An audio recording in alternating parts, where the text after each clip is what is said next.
As amin, na po ad huthut ad Kalinga, 24 years old. Usa gway mongkokwato, gway nepod ilivi, tapos umali ad Huagju since 2017. Tapno ituyo dyan panang preserve sa niya yung ukalitaw by kwato. Since high school kami, dinadaanan namin ng Buskalan. Kasi yun yung time na marami talagang turista ang umaakit sa Buskalan.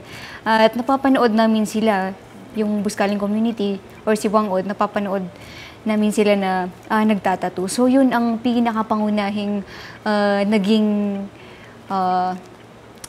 method para matuto kaming mga young generation through panonood talaga.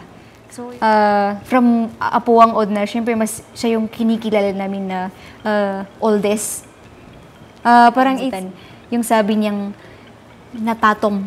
Ang pagtatato ko daw ay natatom, which means pulido. So, yun yung compliment na nakuha ko na nagpa-inspire din sa akin para mas lalong magpatuloy when it comes to this.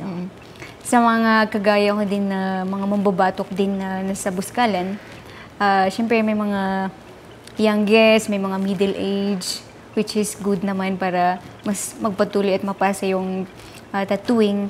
Para sa akin, kasi pagpatuloy pa natin yung tattooing through educational way. Gusto ko sana na mas mapasa yung knowledge